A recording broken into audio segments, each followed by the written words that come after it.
ఉదయమున నీవు ఎవ్వరినీ కలుసుకొనక ముందు ప్రభువును కలుసుకో. నీవు ఎవ్వరినీ చూడకముందు ప్రభువును చూడు. నీవు ఎవ్వరితో మాట్లాడకముందు ప్రభువుతో మాట్లాడు.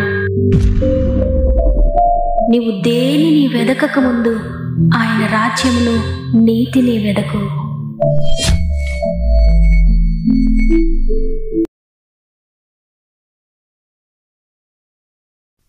Praise the lord.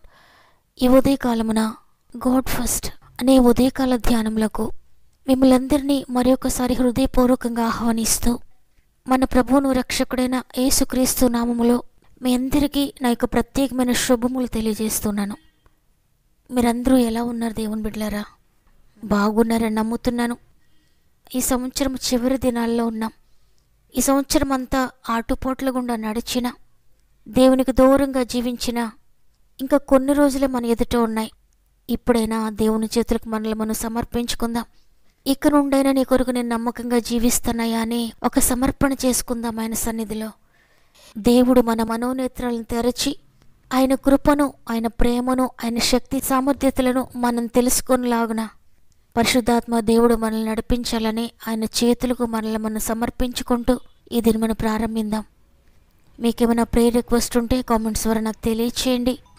మీరందరూ కూడా ఆత్మీయంగా ఎదగాలని, ఆత్మలో వర్ధిల్చున్న ప్రకారంగా, శారీరకంగా అన్ని విషయాల్లో కూడా వర్ధిల్లాలని మీ అందరి కొరకు మేము ప్రార్థిస్తున్నాం. ఈ మాటలు వింటున్న మీరు కూడా మీకు అనుకూలమైతే తప్పక కామెంట్స్ అన్ని చదవండి. ఈ వాక్యం చివరిలో మనందరం కలిసి అందరి కొరకు ప్రార్థన చేద్దాం. మీ అనుదిన ప్రార్థనలో కూడా అందరినీ జ్ఞాపకం ఉంచుకోండి. తప్పక అందరి కొరకు ప్రార్థించండి.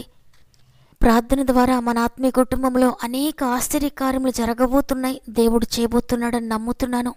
విశ్వసించండి. దేవుని కార్యాలు పొందుకోండి. సమస్త మహిమ, ఘనత, ప్రభావములు ఆయనకే చెల్లునుగాక. మనందరం ఎదురు చూస్తున్న విధంగా దేవుడు ఈరోజు కూడా మనతో మాట్లాడుతున్నారు. ఈరోజు ఆయన మనకిస్తున్న శ్రేష్టమైన వాగ్దానాన్ని చదువుకుందాం. రూతు గ్రంథము 3వ అధ్యాయము 11వ వచనము. కాబట్టి నా కుమారి భయపడకుమో, నీవు చెప్పినదంతయు నీకు చేసేదను. ఆమేన్. దేవుని బిడ్డలారా, దేవుడు ప్రతిరోజు మనలను భయపడొద్దు, నేనున్నాను, నేను ఉన్నవాడను, అనువాడను, నేను సర్వశక్తి కలిగిన దేవుడను, మీ జీవితంలో నూతన సృష్టి చేయగలను, నశించిపోయిన మీ జీవితాలను తిరిగి బాగు చేయగలను, అందువల్ల భయపడొద్దు అని ప్రతిరోజు దేవుడు మనతో మాట్లాడుతున్నారు. ఈరోజు కూడా ఈ మాటలు వింటున్న నీతో చెప్తున్నారాయన, నా కుమారి భయపడొద్దు, కుమారుడా భయపడొద్దు, నేను నీవు చెప్పినదంతా కూడా చేయబోతున్నాను అని.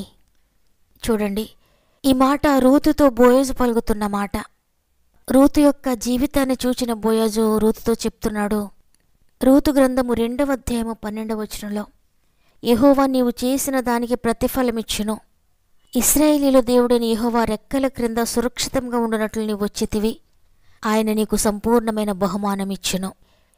ఇక్కడ రూతుకి ఇవ్వబడిన ఈ వాగ్దానానికి కారణం ఏమిటంటే, రూతు జీవితాన్ని మనం పరిశీలిస్తే అన్ని కుటుంబంలో పుట్టిన రూతు, దేవుని తెలియని ప్రజల మధ్య పెరిగిన రూతు, నయోమి యొక్క కుమారుని వివాహం చేసుకున్న తర్వాత భర్త చనిపోయాడు. చనిపోయిన తర్వాత తన అత్తైన నయోమి తన స్వంత ఊరి అయిన బెత్లెహేముకు తిరిగి వచ్చేస్తూ తన కోడళ్ళిద్దరికీ కూడా చెప్తుంది, మీరు నాకు కూడా రావద్దు, మీరు మీ తల్లిదండ్రుల దగ్గర ఉండి చక్కగా వివాహాలు చేసుకొని మీ జీవితాన్ని సంతోషంగా ఉండండి, నా కూడా వస్తే మీకే సంతోషము ఉండదని చెప్పినప్పుడు వార్ప అత్తని విడిచి వెళ్ళిపోతుంది తల్లిదండ్రుల దగ్గరకు. అయితే రూతు మాత్రం అన్యజనులుగా ఉన్న తల్లి దగ్గరకు వెళ్లకుండా దేవుని జనాంగం దగ్గరకు రావడానికి, బెత్లెహేముకు రావడానికి ఇష్టపడి అత్తతో కూడా బెత్లెహేమునకు వస్తుంది. తనకు తెలుసు అత్త కూడా వస్తే అక్కడ ఏమీ లేదు, తినడానికి ఆహారం కూడా ఉండదని. కానీ దేవునిని బట్టి దేవుని నమ్మిన ప్రజల దగ్గరకు వచ్చింది. స్వంత వారిని విడిచిపెట్టింది, స్వంత తల్లిదండ్రులను విడిచిపెట్టింది, స్వంత ఊరిని విడిచిపెట్టింది. దేవుని కొరకు సమస్తాన్ని విడిచిపెట్టి, ఏమున్నా లేకపోయినా నాకు దేవుడుంటే చాలు, దేవుని కృపుంటే చాలు, ఆయన దగ్గరికి నేను వెళ్తానని సమస్తాన్ని విడిచిపెట్టేసి బెత్లెహేమునకు వచ్చింది. తన యొక్క సాక్రిఫైస్ని చూశాడు దేవుడు. తన ప్రార్థన విన్నాడు దేవుడు. విని ఆశీర్వదిస్తున్నాడు.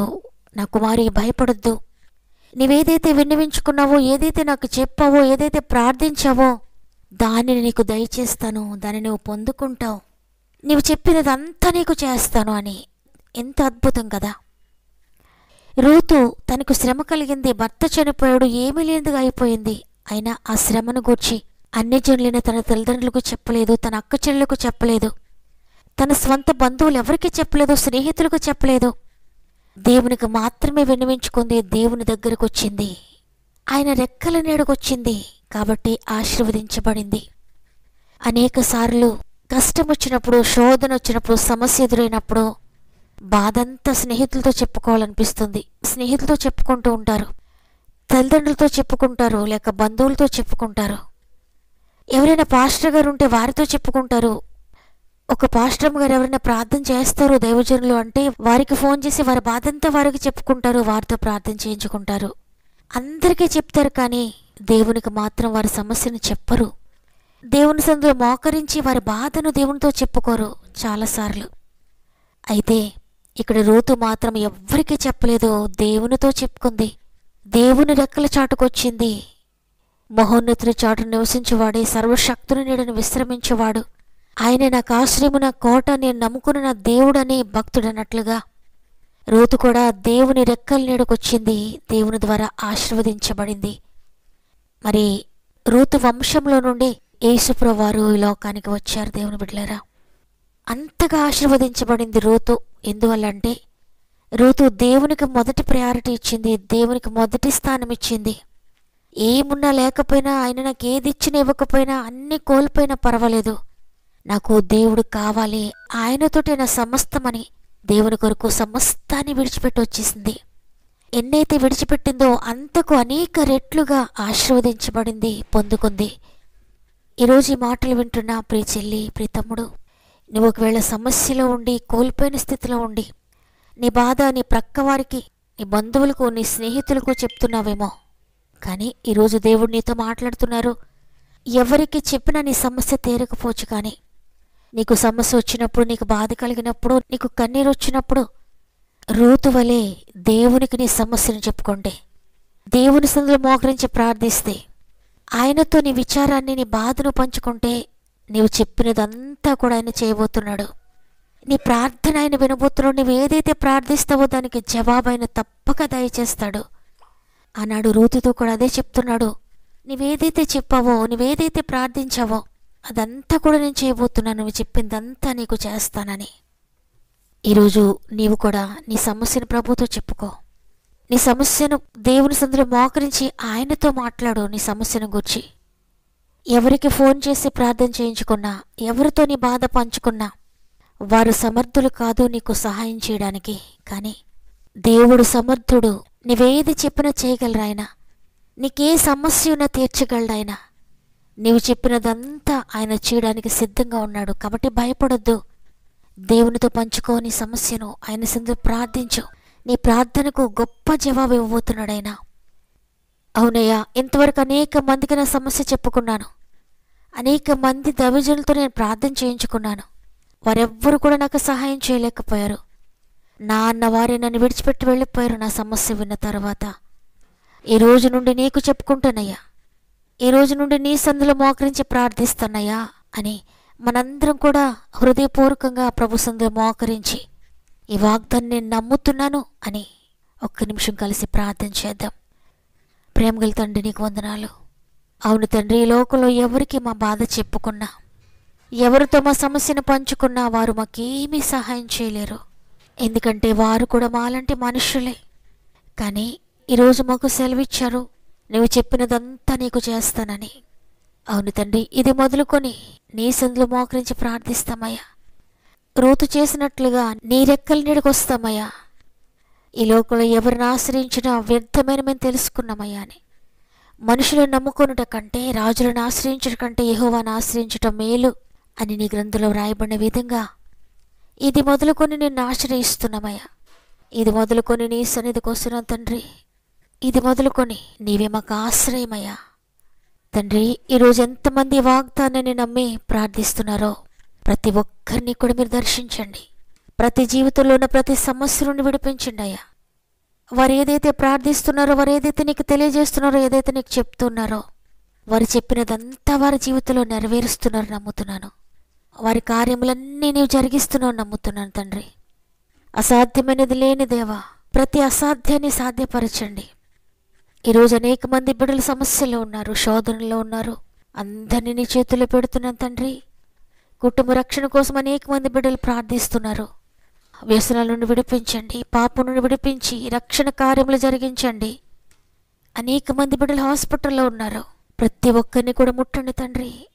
అది ఎంత మరణకరమైన వ్యాధి అయినా నిశ్చయంగా నీ రోగం భరించాలని సెలవిచ్చారు. అద్భుతకరమైన స్వస్థత దయచేస్తున్నారు నమ్ముతున్నాను. ఆర్థిక బంధకాలతో కట్టబడి అప్పులతో ఉన్న ప్రతి బిడ్డ కూడా చేతులు పెడుతున్నాను తండ్రి. అనేక మంది బిడ్డలు వారి ధనాన్ని కోల్పోయారు. ఎక్కడైతే వారి ధనాన్ని కోల్పోయారో తిరిగి దయచేయండి, తిరిగి రెస్టోర్ చేయండి.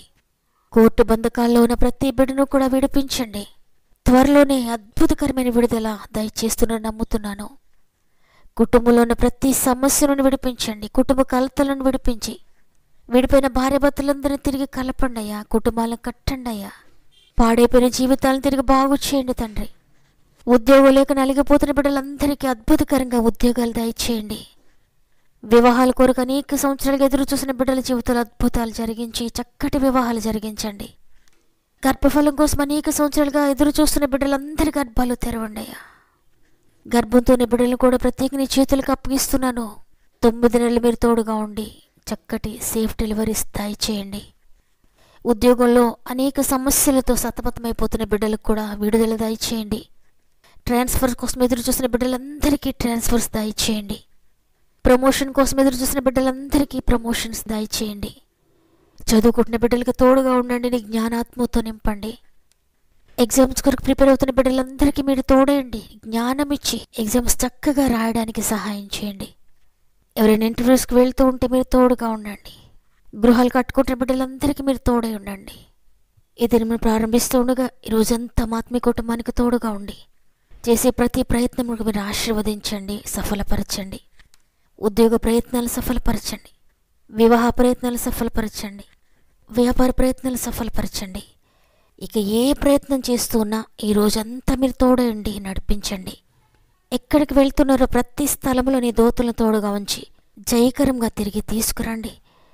ప్రత్యేకంగా ఈరోజు పుట్టినరోజులు, పెండ్లి రోజులు జరుపుకున్న వారందరినీ జ్ఞాపకం చేసుకోనండి. ఇచ్చిన నూతన సంవత్సరం బట్టి నీకు వందనాలయ్యా. ఈ సంవత్సరం అంతా కూడా నీ కృప, నీ క్షేమం వారికి దయచేసి నడిపిస్తారని యేసయ్య పరిశుద్ధమైన నామములో అడిగి వేడుకొంచున్నాను తండ్రి, ఆమెన్. దేవుని బిడ్డలారా, ఈ వాగ్దానం ద్వారా మీరు బలపడినట్లయితే ఈ వాగ్దానం నా కొరకే దేవుడు నాతో మాట్లాడాడు అని ఆమెనని చెప్పండి. కామెంట్ ద్వారా తెలియచేయండి. మీ ఇష్టాన్ని తెలియజేస్తూ వాగ్దానాన్ని తప్పక లైక్ చేయండి. మీ బంధువులకు, మీ స్నేహితులకు, మీ ఆత్మీయులందరికీ షేర్ చేయండి. దేవుడు మిమ్ములు, మీ కుటుంబాలను దీవించి ఆశీర్వదించునుగాక. దేవుని చిత్తమైతే మళ్ళీ రేపు అందరం కలిసి ఆయనను స్తుతిందాం. అంతవరకు ప్రభు మీకు, మీ కుటుంబాలకు తోడు ఉండి నడిపించునుగాక. God bless you.